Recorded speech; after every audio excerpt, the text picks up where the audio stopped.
नमस्कार दोस्तों, मैं रवि प्रकाश। आज आपको लिए सुपर 20 क्वेश्चन हम मैथ का लेके आ चुके हैं और इसमें हम लोग हर चैप्टर को कवर किए हैं। जैसे कि इस समय रेलवे एग्जाम ग्रुप डी में पेपर का लेवल आ रहा है, उस लेवल पर हम लोग क्वेश्चन को देखेंगे और हर क्वेश्चन को बहुत बारीकी से समझेंगे और हर क्वेश्चन को बहुत इजी ढंग से पढ़ते हुए हम लोग आगे बढ़ेंगे। ठीक है दोस्तों, हम लोग समय व्यस्त न करते हुए हम लोग क्वेश्चन पे आते हैं। और देखिए आज का पहला क्वेश्चन क्या है, देखिएगा। पहला क्वेश्चन है, प्रथम 10 सम संख्याओं का योग। आपसे पूछेगा, लगभग हर पेपर में क्वेश्चन आता है कि सम संख्याओं का योग, चाहे सभी प्राकृतिक संख्याओं का योग, सभी विषम संख्याओं के, ऐसे क्वेश्चन लगभग हर पेपर में आ रहा है। दोस्तों हम लोग इसको करेंगे। देखिए इसमें किया है, बोला है प्रथम 10 संख्याओं का योग। आपको अगर ऐसा क्वेश्चन बोले तब कुछ नहीं, इसका एक फार्मूला होता है। अगर सम संख्याओं की बात बोले इसका फार्मूला होता है n इंटू n प्लस 1। बस इतना कर दीजिएगा, n इंटू ब्रैकेट में n प्लस 1 कर दीजिएगा, आंसर आ जाएगा। ये हो जाएगा 10 हो जाएगा। और 10 से क्या हो जाएगा, यहाँ पे n का मान देखिए, n का मान होता है, n का मान यहाँ से 10 है। कितना है, 10 है। तो आप देखिए यहाँ पर रखिएगा 10 प्लस 1 करिएगा, ठीक है। अभी हो जाएगा 10 और इसको जोड़िएगा तो 11 हो जाएगा, गुणा करिएगा तो 110 हो जाएगा। कितना हो जाएगा, 110। मतलब प्रथम सम 10 संख्याओं का औसत अगर योग निकालिएगा तो आप कितना आ जाएगा, 110 हो जाएगा। ठीक है दोस्तों, हम लोग आगे बढ़ते दूसरे नंबर क्वेश्चन पर। देखिए बोला है एक संख्या यहाँ पे है, एक संख्या 56 से उतना ही अधिक है जितना कि 96 से कम है। मतलब एक संख्या की बात बोल रहा है जो हमें नहीं पता, लेकिन उसके बारे में एक बात बोला है, वो 56 से उतना ही अधिक है जितना कि 96 से कम है। मतलब कि अगर इससे अगर जितना अधिक होगा उतना ही 96 से कम होगा। तो इसका सिंपल सा फंडा है कि आप लोग कुछ नहीं करिएगा, इन दोनों संख्याओं को जोड़ दीजिएगा। इन दोनों संख्याओं को क्या करिएगा, जोड़ दीजिए। देखिए 96 और 56 जोड़िएगा, 2 हो जाएगा, हाई 14 15 152 हो जाएगा। और इसका आधा कर दीजिएगा, इसका आधा कर दीजिए, 76 हो गया। आया समझ में। अगर ऐसी संख्या आपसे पूछे कि कोई संख्या 56 से जितना अधिक है 96 से उतना ही कम, मतलब कि बराबर अधिक बराबर कम का बात पूछे तो दोनों संख्याओं को जोड़ के आधा कर दीजिएगा, आंसर आ जाएगा। ठीक है दोस्त, आगे एक क्वेश्चन, तीसरा नंबर क्वेश्चन बोल रहा है x बटे वाई बराबर 3/4/3।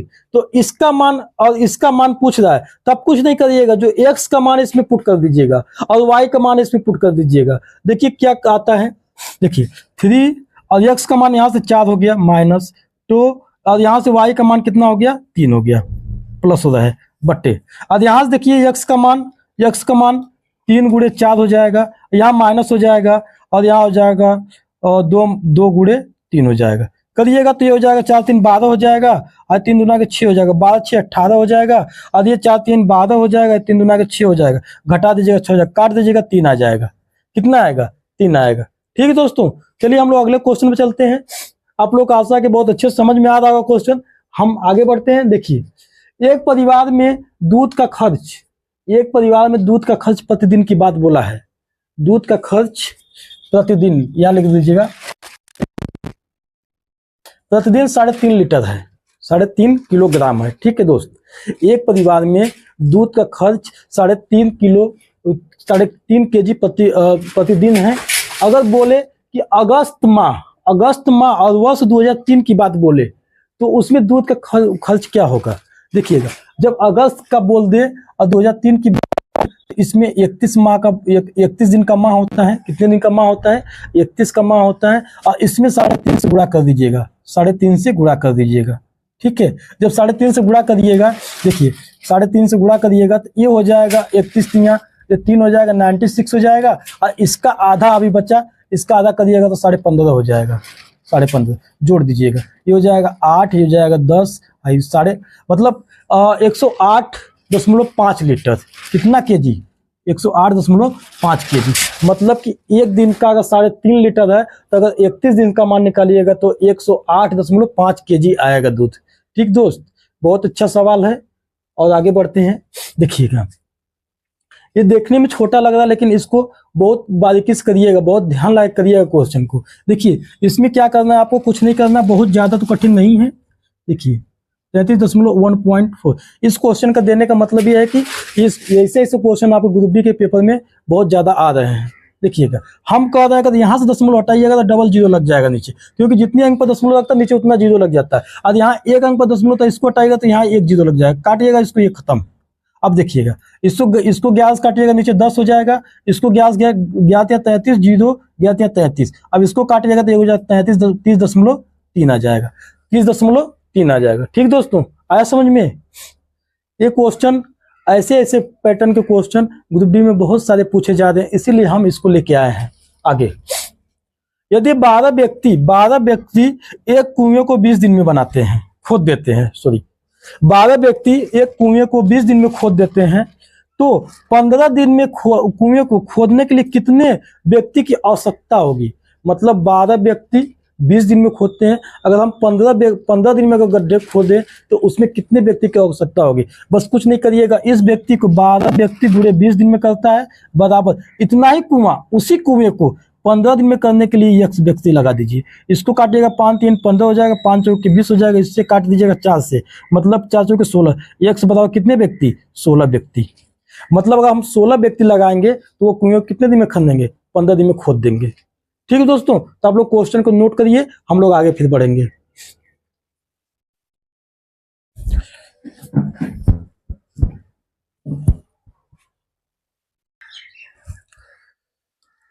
चलिए दोस्तों, नोट हो गया तो हम लोग आगे बढ़ते हैं। और क्वेश्चन नंबर 7 हम देखते हैं। बहुत बेहतर क्वेश्चन लेके आए हैं और इसको आप लोग आराम से देखिएगा और बहुत इजी ढंग से हम इसको पढ़ेंगे और समझने की कोशिश करेंगे। देखिए क्या लिखा है, एक स्टोर में कापियां 12 रुपये प्रति भाव से तथा 60 रुपये में 6 के भाव से बेचा जाता है। एक महिला ने 15 कापियां खरीदी और उसे खरीद के लिए कितने दाम देने पड़ेंगे?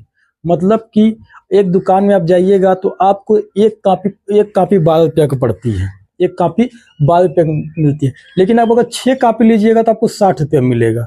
मतलब 12 6 72 इससे हो जाएगा, लेकिन 12% का क्या हो जाएगा? आपको डिस्काउंट हो जाएगा। एक महिला ने 15 कापी खरीदी तो उसे कितना देना पड़ेगा? तो देखिए, अगर हम यहाँ अगर 15 एक के बाद यहाँ 6 के बाद बोले तो 6 60 रुपये में, अगर हम 6 + 3 कर दें मतलब 6 15 हो जाएगा, मतलब इतना कापी।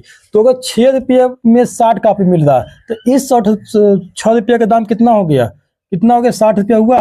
फिर ये भी 6 कापी 60 रुपये मिल रहा है तो यहाँ से भी 60 रुपया हो गया। कितना हो गया? 60 रुपया। अब देखिए, अब प्रत्येक कापी का दाम 12 रुपये है। अगर यहाँ 6 का पेयर बना तो यहाँ 60 रुपये में दे रहा, लेकिन यहाँ 6 का पेयर नहीं बना, इसीलिए इसमें प्रत्येक कापी का दाम जुड़ेगा। तो एक कापी का दाम 12 रुपया, 3 कापी का दाम 36 रुपये हो जाएगा। और जोड़िएगा तो सबका आंसर कितना हो जाएगा? 156 रुपये। इसी का एक आंसर निकल जाएगा। ठीक है दोस्तों, चलिए आगे हम लोग चलते हैं। बहुत अच्छा क्वेश्चन है। 4 के पावर 7, 4 के पावर 5, 4 के पावर 6, 4 के पावर 4 का लघुत्तम समापवर्तक आपको निकालना, मतलब ल से निकालना है। क्या निकालना है? ल से निकालना। देखिए दोस्त, इसमें हमको बस एक बात के ध्यान रखना है। अगर ऐसा क्वेश्चन आपसे पूछे, अगर ल से पूछ दे तो इसमें सबसे बड़ी वाली संख्या होती है। क्या होती है? सबसे बड़ी वाली संख्या होती है। अगर ल से की बात बोल दे तो सबसे बड़ी वाली संख्या, अगर इसमें अगर म से बोल दे तो सबसे छोटी वाली संख्या ले लीजिएगा। क्या ले लीजिएगा? सबसे छोटी वाली संख्या। अगर कोई ऐसा संख्या दिया जाए आपसे, अगर इसमें आपसे पूछ दे कि ल से का मान बताइएगा तो इसमें सबसे बड़ी संख्या ले लीजिएगा। ठीक है दोस्त। और इसमें अगर म से का मान बोल दे, किसका? म से, मतलब महत्तम समापवर्तक, HCF। अगर इसकी बात बोल दे सबसे छोटी वाला संख्या लीजिएगा। अगर यहाँ पे देखिए ल से पूछा है तो इसका आंसर क्या हो जाएगा? 4 के पावर 7 आंसर। ठीक है दोस्त, आया समझ में? चलिए हम लोग आगे देखते हैं। दो संख्याओं का ल और म का क्रमशः, दो संख्याओं का ल और म क्रमशः 180 और 3 है। मतलब ल से किसी संख्या का ल 180 है और म किन्हीं दो संख्याओं का ल 180 है और म 3 है। एक संख्या 45 से दूसरी संख्या आपको निकालना है। आपको इसमें इतना ध्यान होना चाहिए कि ल गुणे म बराबर पहली संख्या गुणे दूसरी संख्या। बस इतना करिएगा, आंसर आ जाएगा। ल से आपको दिया हुआ है 180, गुणे म से दिया हुआ है 3 और पहली संख्या आपको दिया 45, तो आपको दूसरी संख्या निकालना है। क्या निकालना है? दूसरी संख्या आपको निकालना है। ठीक है दोस्त, यहाँ से दूसरी संख्या आप निकाल दीजिएगा। देखिएगा, इसको काटिएगा 15 या 45 हो जाएगा। अब 15 से इसको काटिएगा तो 12 में कटेगा, मतलब दूसरी संख्या का मान कितना आ गया? 12 आ गया। ठीक है दोस्त, दूसरी संख्या का मान कितना आ गया? 12। आंसर हो गया। आगे समझ में? दूसरी संख्या का मान यहां से कितना आ गया? 12 आ गया। चलिए हम आगे बढ़ते हैं। आगे बढ़ते, प्रथम 10 संख्याओं का औसत। हम लोग अभी पहला क्वेश्चन इसका लेके आए थे, प्रथम 10 सम संख्याओं का योग पूछा था, तो उसका आंसर आया था 110। अब यहाँ बोला प्रथम 10 संख्याओं का औसत पूछ रहा है, मतलब सभी संख्याओं को जोड़ के और 10 से क्या करिएगा? भाग कर दीजिएगा। और इसका अगर फार्मूला बेस पे जाइएगा तो इसका फार्मूला होता है n + 1/2 होता है। ठीक है दोस्त, ये n के बराबर हो जाएगा 10 और +1 करिएगा बटे 2, ये हो जाएगा 11 और बटे 2 करिएगा तो 5.5 आंसर आ जाएगा। कितना आ जाएगा? 5.5 आंसर आ जाएगा। आ रहा समझ में? देखिए, चलिए हम लोग आगे कर बढ़ते हैं। देखिएगा, 7 संख्याओं का औसत, 7 संख्याओं का औसत 30 है। प्रथम 3 संख्याओं का औसत 32 है और अंतिम 3 संख्याओं का औसत कितना है? 28 है। आ गया, मतलब 7 संख्याओं का औसत हमारे पास पता है, लेकिन उसमें हमको पहली 3 संख्या, लास्ट की 3 संख्या, हमको 6 संख्याओं का औसत पता है, लेकिन एक संख्या का औसत नहीं पता है। तो हम क्या करेंगे? प्रथम का योग पूरा निकाल के और अंतिम का, प्रथम 3 संख्याओं के योग, अंतिम 3 संख्याओं के योग निकाल के इसके इस योग में से क्या करिएगा? घटा दीजिएगा। देखिए, इसका पहले निकालेंगे, 7 संख्याओं का योग निकालिएगा तो संख्या गुणे औसत करिएगा तो योग निकल जाएगा, ये 210 हो जाएगा। कितना हो जाएगा? 210। पहली संख्या हमारे पास दिया हुआ है, पहला का मान दिया हुआ 3 × 32, पहली संख्याओं का औसत, पहले 3 संख्याओं का, इससे करिएगा 6 9 96 हो जाएगा।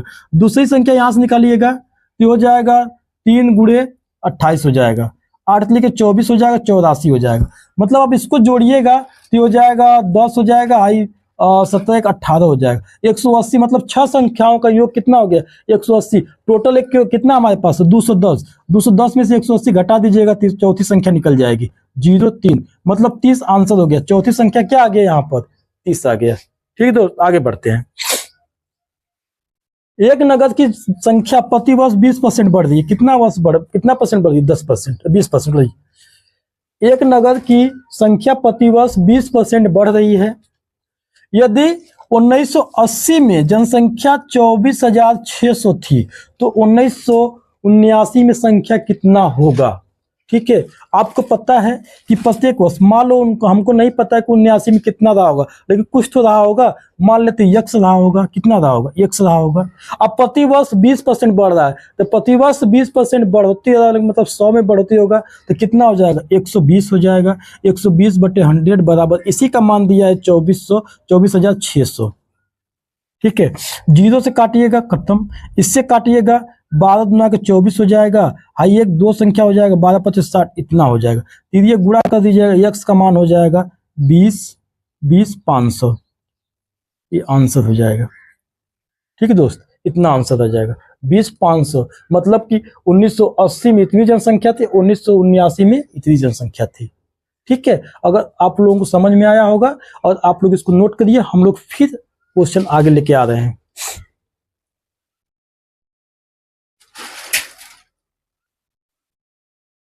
ठीक है दोस्तों, तो हम लोग आगे बढ़ते हैं और हम लोग आज 13 नंबर क्वेश्चन देते हैं इसके बाद। और देखिए 13 नंबर क्वेश्चन में क्या बोल रहा है। कोई वस्तु 10% लाभ पर 4400 रुपये में बेची गई तो वस्तु का खरीद मूल्य क्या होगा? मतलब विक्रय मूल्य आपको पता है और क्रय मूल्य आपको क्या करना है? निकालना है। ठीक है दोस्तों, अगर आपको विक्रय मूल्य पता है तो क्रय मूल्य, अगर 10% लाभ पर तो 110 हो जाएगा और इसी का मान दिया है 4400। कितना दिया है? 4400। तो खरीद मूल्य, हमेशा खरीद मूल्य पर प्रतिशत लाभ और हानि होता है, तो खरीद मूल्य कितना हो जाएगा? 100 हो जाएगा। 110 का मान दिया तो 100 का मान निकाल लेना है, बस कुछ नहीं करना। 100 × 4400 और बटे जिसके बराबर दिया वो नीचे लिख दिए, 1144 हो जाएगा, 40 हो जाएगा। यहाँ से आंसर निकल जाएगा 4000। कितना निकल जाएगा? 4000। बहुत क्वेश्चन, छोटा क्वेश्चन था, बस देने का मकसद ये था कि पेपर में ऐसा क्वेश्चन आता है, इसलिए आपको पेपर में दे दिए। ठीक है, आगे 1000 रुपये 6% वार्षिक दर से 9 महीने का ब्याज क्या होगा? 9 माह। अगर महीने की बात बोले तो एक कितना में? 12 में 9 माह ना, 12 में 9, मतलब 1 साल 12 महीने का होता है, उसका 9 माह पूछा है तो ये करिएगा तो 3/4 यहाँ से निकल जाएगा इसका। अगर वर्ष की बात बोलेगा उस वर्ष में कन्वर्ट करिएगा तो यहाँ हो जाएगा 3/4 वर्ष। अब करिए साधारण ब्याज का फॉर्मूला लगा दीजिए। साधारण SI बराबर हो जाएगा PRT/100, ठीक है। और साधारण ब्याज मूलधन दिया आपको 10,000 गुणे आज दिया हुआ है 6%। और अगर महीना यहाँ 9 माह दिया तो इसको वर्ष में कन्वर्ट करिएगा तो 3/4 वर्ष हो जाएगा, 3/4 वर्ष, ठीक है। अब बट्टे में 100 हो जाएगा, 100 खत्म हो जाएगा, ठीक है। अब देखिए इससे काटिएगा तो ये हो जाएगा 3 बार में 2 हो जाएगा, इससे काटिएगा 50 हो जाएगा। और देखिए ये हो जाएगा 9 और 25 नवा कितना होता है, सॉरी 5 नवा कितना होता है जी, 5 नवा 45 होता है, ठीक है। 5 नवा 45 होता है। आगे समझ में, अगर इसको काटिएगा तो डबल 0 कट जाएगा और इससे काटिएगा तो ये 2 बार में कटेगा, 3 बार में कटेगा, इससे काटिएगा 2 बार में तो ये 50 हो जाएगा। और 50 5 3 15 15 3 45 होता है, 450 रुपये। इसका ब्याज कितना आ जाएगा, 450 रुपये, ठीक है दोस्तों। चलिए हम लोग आगे बढ़ते हैं। एक व्यक्ति साइकिल से 150 मीटर की दूरी 25 सेकंड में तय करता है। 150 मीटर की दूरी कितने सेकंड में, 25 सेकंड में तय करता है। तो उसकी गति किलोमीटर प्रति घंटा में क्या होगा, मतलब कि किलोमीटर प्रति घंटा में क्या होगा। यहाँ मीटर प्रति सेकंड दिया है और किलोमीटर प्रति घंटा आपको चेंज करना है, ठीक है दोस्तों। अब आपको पता होगा कि यहाँ से 150 मीटर बराबर कितना, 25 सेकंड होता है, कितना, 25 सेकंड। 150 metre 25 second. अगर हम यहाँ से गुणा करें, अगर घंटा में कन्वर्ट करें तो यहाँ से घंटा में कितना अगर 1 घंटा की बात बोले तो उसमें 3600 सेकेंड होता है। कितना सेकंड होता है, 3600। और इससे इसको काटिएगा तो 144 हो जाएगा, मतलब कि 25 का 144 गुना 3600 होता है। 25 का 144 गुना क्या होता है, 3600 होता है। अगर ये 144 बार में 25 का 144 बार में 3600 आ रहा है तो 150 का 144 कर दीजिएगा, 150 का 144 कर दीजिएगा तो ये हो जाएगा 0 हो जाएगा, 15 चौके 60 हो जाएगा, 6 बचा। और 15 चौके 60, 6 66 हो जाएगा, 6 बचा, 15 कम 15, 15 6 21 हो जाएगा। अब ये मीटर में आ गया, किस में आ गया, मीटर में। आपको किलोमीटर में कन्वर्ट करना है तो यहाँ से 1000 से भाग दे दिया तो ये हो जाएगा 21.6 21.6 किलोमीटर पर हावर आ जाएगा। इतना आंसर हो जाएगा, 21.6 किलोमीटर पर हावर आ जाएगा, ठीक है दोस्तों। चलिए हम लोग आगे बढ़ते हैं। क्वेश्चन नंबर 16 देखते हैं। एक व्यक्ति ने कुछ दूरी कार से 40 किलोमीटर पर हावर, मतलब 40 किलोमीटर पर घंटा से 9 घंटे में तय किया, 9 घंटे में तय किया। उसी दूरी को 60 किलोमीटर प्रति घंटा की रफ्तार से कितना समय लगेगा, उसी दूरी को 60 किलोमीटर प्रति घंटा की रफ्तार से कितना समय लगेगा। तो आपको पता है 40 गुणे 9, मतलब 40 किलोमीटर चल रहा है 1 घंटे में, तो 9 घंटे में कितना चलेगा, 36 कितना चलेगा, जितना भी चलेगा। इसी दूरी को 60 किलोमीटर प्रति घंटा की रफ्तार से कितना, 1 समय में चलेगा। इससे काटिएगा, सॉरी ये 9 नहीं कटेगा, 20 से काटिएगा, 20 दुना के 40 हो, 20 3 60 हो जाएगा। 3 से काटिएगा 3 बार में, मतलब 1 से बराबर कितना घंटा, 6 घंटा। अगर 6 घंटा, अगर 60 किलोमीटर प्रति घंटा चलेगा तो 40 किलोमीटर प्रति घंटा 9 घंटे में चलेगी दूरी की क्या होगा, बराबर होगा। देखते हैं, अगर हम 40 किलोमीटर 9 घंटे में चलेंगे तो 360 किलोमीटर चलेंगे। और अगर 60 किलोमीटर प्रति घंटा 6 घंटे में चलेंगे तब भी 360 किलोमीटर प्रति घंटा चलेंगे। 360 किलोमीटर की दूरी तय करेंगे। आगे, एक मालगाड़ी की लंबाई 2 किलोमीटर है, ठीक है। एक मालगाड़ी की लंबाई 2 किलोमीटर है, उसकी चाल 30 किलोमीटर प्रति घंटा है, उसकी चाल 30 किलोमीटर प्रति घंटा है। अगर मालगाड़ी को 3 किलोमीटर की लंबी सुरंग को, मालगाड़ी को 3 किलोमीटर लंबी सुरंग को पार करने में कितना समय लगेगा। तो आपको लगा समय बराबर हो जाएगा दोनों लंबाई प्लस सुरंग की लंबाई, मालगाड़ी की लंबाई प्लस सुरंग की लंबाई। ये किलोमीटर, इसको मीटर में करिएगा 2000 मीटर हो जाएगा, इसको मीटर में करिएगा तो 3000 मीटर हो जाएगा। अब बटे मालगाड़ी की चाल, मालगाड़ी की चाल क्या है, मालगाड़ी की चाल 30 किलोमीटर। अब हम क्या करिएगा, जब ये 30 किलोमीटर है किलोमीटर में और ये मीटर में ले लेते, इसको हम सेकंड में कन्वर्ट कर देंगे, तो 5/18 से क्या करिएगा, गुणा कर दीजिएगा। ठीक है, अब देखिएगा इसको जोड़िएगा तो ये हो जाएगा 5000। हाई 18 ऊपर चला जाएगा, नीचे नीचे हो जाएगा आपका 30 × 5 ना। इससे काटिएगा खत्म, 6 लिए 18 हो जाएगा, और इससे काटिएगा तो ये हो जाएगा 5 एक बार, मतलब कि 600 सेकेंड। कितना सेकेंड, 600 सेकेंड। ये सेकेंड में आ गया। अगर आपको घंटा में कन्वर्ट कर या मिनट में कन्वर्ट करना है तो इसको 60 से भाग दे दीजिए तो मिनट में कन्वर्ट हो जाएगा। काट दीजिएगा, इससे काटेगा 10, मतलब 10 मिनट में। कितना मिनट में, 10 मिनट। 600 सेकेंड और 10 मिनट में ये पूरे सूर्य को क्या करेगा, पार कर जाएगा। ठीक है दोस्तों, नोट कर लीजिए इसको।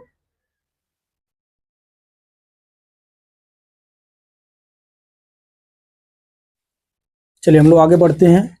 आज का 18वां नंबर क्वेश्चन देखिए। 18वां नंबर क्वेश्चन में क्या कर रहा है, 14 सेंटीमीटर भुजा वाली 14 सेंटीमीटर भुजा वाली 25 समान वर्गों का क्षेत्रफल पूछ रहा है। मतलब एक वर्ग है जिसकी भुजा कितना है, 14 सेंटीमीटर। 14 सेंटीमीटर है, सभी भुजा क्या है, 14 सेंटीमीटर। वैसे समान, मतलब कि 14 सेंटीमीटर भुजा वाली समान 25 वर्गों का क्षेत्रफल आपसे पूछ रहा है। तो आप कुछ नहीं करिएगा, एक वर्ग का क्षेत्रफल निकाल लीजिएगा। उसका होता है वर्ग स्क्वायर, भुजा स्क्वायर होता है, एक का स्क्वायर 14 का स्क्वायर करिएगा तो हो जाएगा 14 × 14 हो जाएगा बराबर 196 हो जाएगा। कितना हो जाएगा, 196। और ऐसे 25 वर्गों का, अगर एक का इतना आ गया तो 25 वर्गों को निकालिएगा, गुणा कर दीजिएगा, ये हो जाएगा 25 छक्का कितना, 150 होता है, 15 हो जाएगा। और 25 नमा 135 होता है, 15 240 हो जाएगा, 24 बचेगा यहाँ से। अब 25 से कम 25 और 24 49 हो जाएगा। मतलब इसका क्षेत्रफल कितना हो जाएगा, 4900 हो जाएगा। ठीक है दोस्तों, चलिए आगे। दी हुई आकृति में यक्ष का मान आपको निकालना है। दी हुई आकृति में यक्ष का मान आपको निकालना है। आपको पता है कि जो सरल रेखा होता है, जो सरल रेखा होता है उसका ऊपर का जो ये पूरा कितने डिग्री का होता है, ये होता है 180 डिग्री का होता है। अगर हमको इसी को दो पार्ट में कर दिया है, 3 + 2x, तो 3x + 2x बराबर इसी का मान 180 डिग्री होता है, 180 डिग्री। इसका निकालिएगा 5x बराबर 180 डिग्री, और इसको काटिएगा तो 5 3 15 5 6, मतलब 1 डिग्री का मान कितना हो जाएगा, x का मान कितना हो जाएगा, यहाँ से 36 हो जाएगा। इसी का मान पूछ रहा है, मतलब x का मान कितना हो जाएगा, 36 हो जाएगा। ठीक है दोस्तों, और इसी x का मान आपसे क्या कर रहा था, पूछ रहा था। आज का हमारा लास्ट क्वेश्चन नंबर 20, और हम देखिए उसमें क्या दिया है। देखिए 56 42 30 20, यहाँ पर डैश दिया है, डैश के बाद कितना आ रहा है, 6 आ रहा है। ये देखिए इसको हमको सजाना है कि जो डैश है उसके यहाँ कौन सा संख्या आएगा। तो हमको कुछ नहीं करना, पहले हम लोग बहुत बारीकी से इसको चेक करेंगे इसमें क्या पैटर्न बन रहा है, और उस पैटर्न के आधार पर हम लोग कर चलेंगे। देखिएगा, अगर यहाँ से देखिएगा तो इसमें से माइनस करिएगा तो यहाँ 14 माइनस हो रहा है। कितने का माइनस हो रहा है, 14 का माइनस हो रहा है। और यहाँ पर माइनस करिएगा तो 12 माइनस हो रहा है। कितना माइनस हो रहा है, यहाँ पर करिएगा तो 10 माइनस हो रहा है। आपको पता चलेगा कि -2 का अंतर है सब में, 2 का क्या है। तो यहाँ पर भी तो हम क्या करेंगे, -8 कर देंगे। अगर -8 करिएगा तो क्या हो जाएगा, यहाँ पे 12 हो जाएगा। और यहाँ पे 6 करिएगा तो यहाँ पे कितना हो जाएगा, 6, मतलब आंसर कितना हो जाएगा, 12 हो जाएगा। ठीक है दोस्तों, तो आप लोगों को वीडियो अच्छा लगा होगा, और आप लोग ज़्यादा से ज़्यादा वीडियो में बनिए, क्योंकि यही सब पैटर्न ग्रुप डी और रेलवे के सभी एग्जाम में यही पैटर्न फॉलो किया जा रहा है, और ऐसे ही क्वेश्चन बन रहे हैं। तो आज के लिए यहीं तक। अगर आपको हमारा कंटेंट अच्छा लगा, क्वेश्चन अच्छा लगा और बताने का तरीका अच्छा लगा, तो आप वीडियो को ज़्यादा से ज़्यादा शेयर करिए, लाइक करिए और ज़्यादा से ज़्यादा सब्सक्राइब करिए। धन्यवाद।